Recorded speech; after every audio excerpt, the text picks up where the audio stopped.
A few weeks ago, I stood in a workshop in Berlin surrounded by several photographers I really admired. Everyone else there seemed really confident. Everyone else there seemed really talented. And all I could think of was, what am I doing here? I don't belong. Have you ever felt this way too? Hi, my name's Ben. Welcome to the channel. I've been lucky enough to have my work exhibited around the world and had plenty of my prints sold. Today we're talking about imposter syndrome. And if you haven't experienced imposter syndrome, you will soon. We're all bound to experience it at some point in time, whether you're brand new, whether you're professional, or whether you're just somebody that really takes a lot of pride and passion in what they do and in their work. We'll all go through it at some point. Here's how to get through it. A few weeks ago, I was in Berlin and fortunate enough to attend a street photography workshop with one of my biggest, influencers, or someone whose work I really admire, and that was Phil Penman. And I've been looking forward to this workshop for such a long time, and the day finally came and I was nervous, I had butterflies, and I was excited at the same time. And I rocked up on the first day, and there's about 10 other people.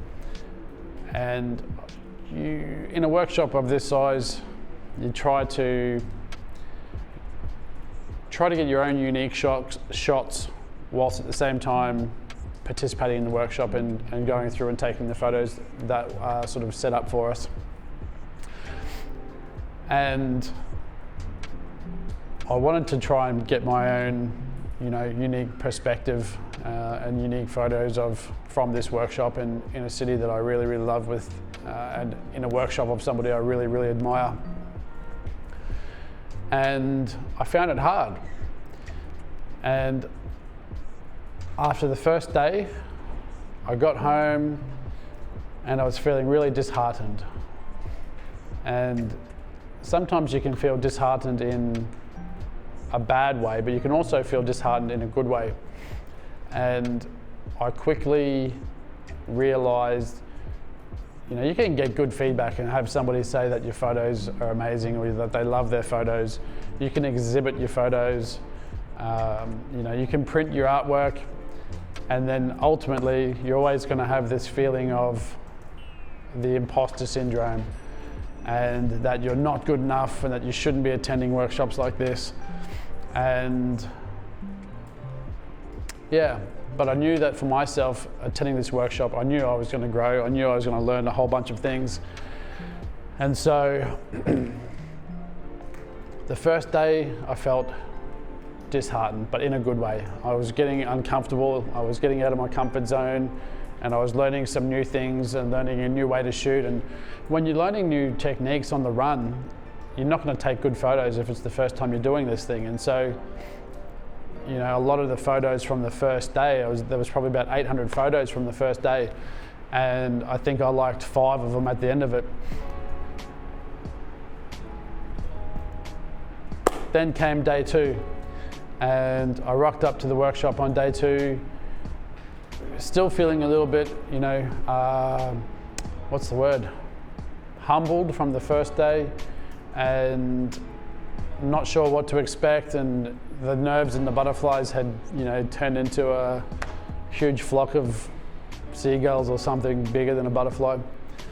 And pretty quickly on the second day, I reckon within the first couple of hours, I just had this overwhelming feeling that I'm not good enough to be here, I shouldn't be here, and I just didn't belong. I felt like I didn't belong. And I took some time out away from the workshop and cleared my head and thought about all the things, all the journey of my photography, where it started and where it is now. And you can be, and you should be proud of yourself, because it's never the destination of your photography, it's the journey along the way with everything in life. And every journey, you need to grow and you need to get uncomfortable and you need to have this imposter syndrome occasionally to know that you're on the right track. Imposter syndrome affects everybody. Imposter syndrome will impact and affect everybody at some point of their creative career. Beginners will feel it more frequently.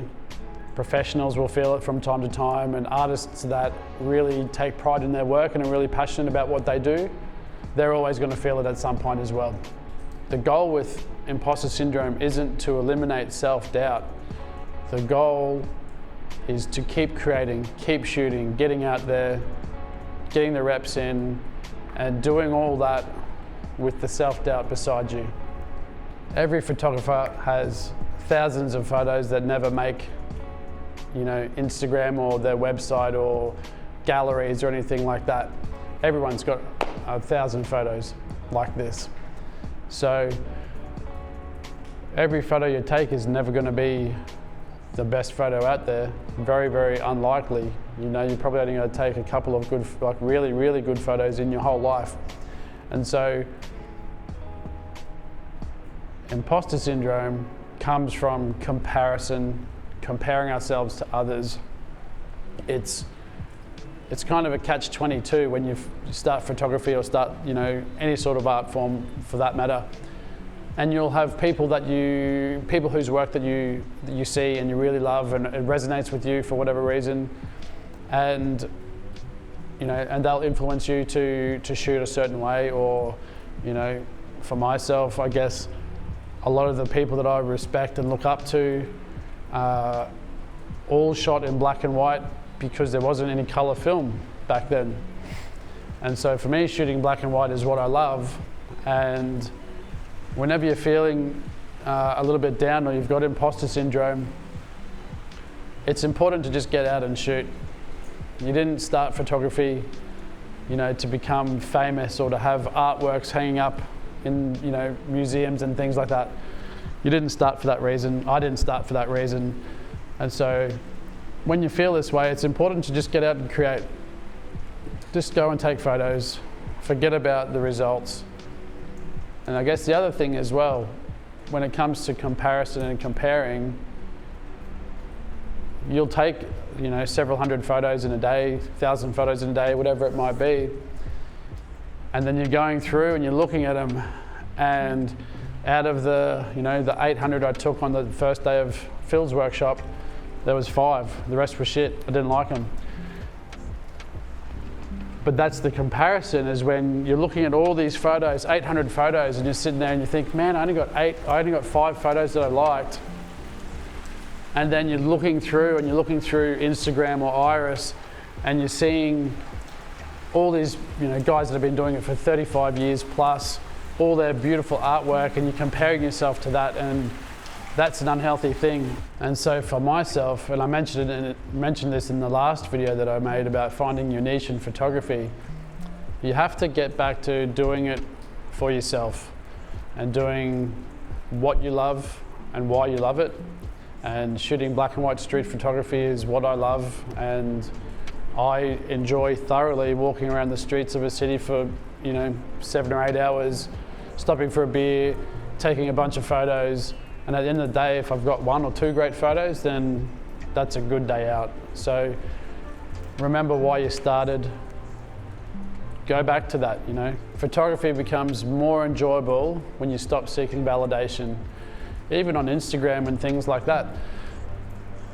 I don't care how many likes I get. I don't care if it gets shared or not. I put it up there because I love that photo, and that's all that matters. So do the same. Put up a photo, even if you think, oh, no one else is going to like it. If you like it, go and put it up, because at the end of the day, when you look at that profile, that's your little, photo album. So it doesn't matter what anyone else thinks. Art is subjective. What I like is different to what someone else likes, and what you like. So it doesn't matter. Doesn't matter what anyone thinks. And I think, again, if you keep being true to yourself and doing the photos that you love, the right people will come across it and find that, you'll find your audience just organically. So don't stress about that too much. and just get back to doing what you love and why you started. Another way to get over imposter syndrome is to shoot what genuinely interests you, not what Instagram likes for you. That's another, people get stuck in this trap of just putting out what they think other people will like or what the algorithm thinks it's going to do well, but there's no fulfillment in doing that. And so film what shoot what you genuinely are interested in, and you'll be much happier. So if you've ever felt imposter syndrome or felt like you're not good enough at workshops, or you don't belong at workshops, I'll give you the challenge this week to pop out for an hour. Don't worry about hashtags or engagement or likes or comments or any of that sort of stuff. Don't worry about Instagram, don't worry about anything else. Just go out for an hour and take photos for you and see what happens. The workshop with Phil taught me a lot technically, but also in self-development and self-growth and overcoming that. And it was another opportunity for me to experience imposter syndrome so that I can grow, get back to fundamentals and get back to basics. I didn't take, a million amazing shots during the workshop, but here's a few of my favorite ones. I hope you enjoy them as well. Until next time.